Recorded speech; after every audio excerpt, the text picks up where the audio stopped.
Welcome to Lab 2 Part 3 Matplotlib, a Python graphing library. To get started, we must first import the library as follows. Import matplotlib.pyplot as plt. First, I will plot these data points. Before we do that, we must extract all the x values.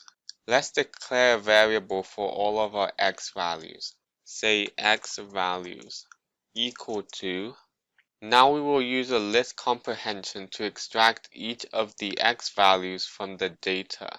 So we start off with square brackets, then the for loop for point in data. So here we will iterate through each of the smaller lists inside the larger data list, and that will be called point. And from each point, we want the first value, so the value at index 0. And in list comprehensions, we always start with the value we want in the list. Like I said, we want the x value of each smaller list inside the larger list. And let's copy this over for our y values, and we can call this y values.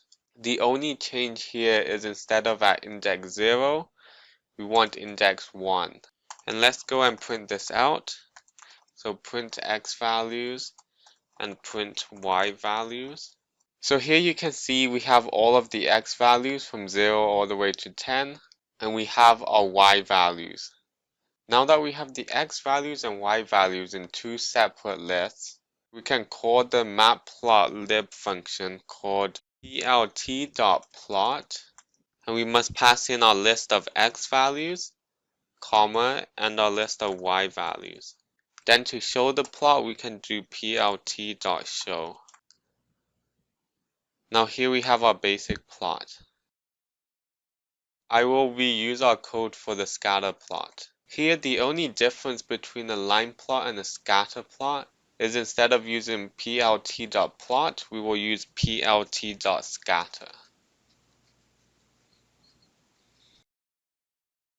Now I will show you how to plot the following function using the NumPy library. First we must import NumPy as np, then we will set our x values using the NumPy arange function. So x is equal to numpy.arange from 0 to 10 with step size of 0.1. And then for my y value, I can start writing my function in terms of x. So y equals x cubed plus numpy.sign with the input of x plus numpy.py.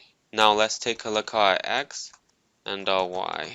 So here you can see we have our x values from 0 to 10 with a step size of 0.1. And here we also have our y values. So to plot this, use plt.plot, our x value, comma, our y value, then plot.show. We can also plot this as a scatter plot using plt.scatter. Next, we will plot the same equation using SymPy. We can start by importing SymPy as sp.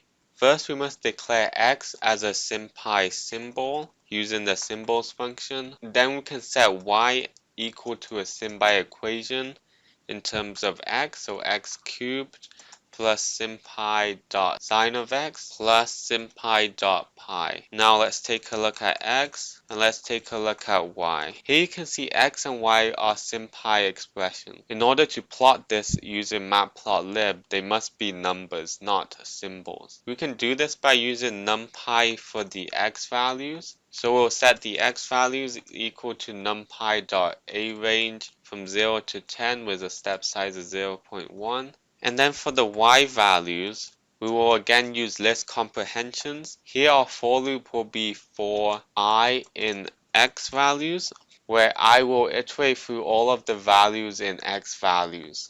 And for each of the values, we want to substitute that into our SymPy expression. So we can use y, our SymPy expression, dot subs to substitute I into the expression, round brackets, then curly brackets, the symbol we wish to substitute, which is x, colon, and the value we want to substitute with, which is I, then close it off with a curly bracket and a round bracket. So now let's take a look at our x values and our y values. Now we have our x values and y values in terms of numbers. To plot it, use plt.plot x values, comma, y values, and then plot.show. Again, the same with scatter plots. Now that we have covered the basics of how to plot, I will now cover some additions we can add to our graph. So let's start by first importing NumPy. We will be plotting between the ranges of 0 and 10, step size of 0.1, and we will be plotting the cosine graph as well as the sine graph. Let's go and plot these.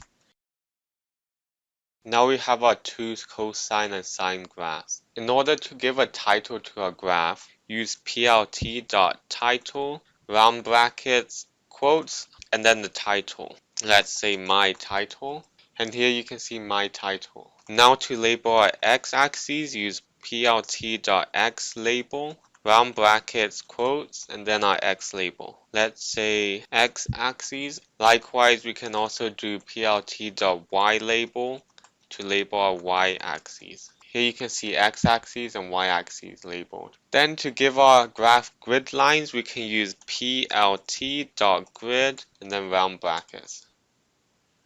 To add a legend to each of our graphs, we must go to our plot function and add another parameter called label. Here we can give each of our graphs a label. So the first one will be cos, and the second one will be labeled as sine. Then we must call plt.legend. Here you can see we have our legend. Sometimes it may be necessary to have our graphs on two different plots. In order to do that, we can just declare plot.show every time we want a new plot. So right after we plot our cosine, we will call plt.show, and this will give us the two plots.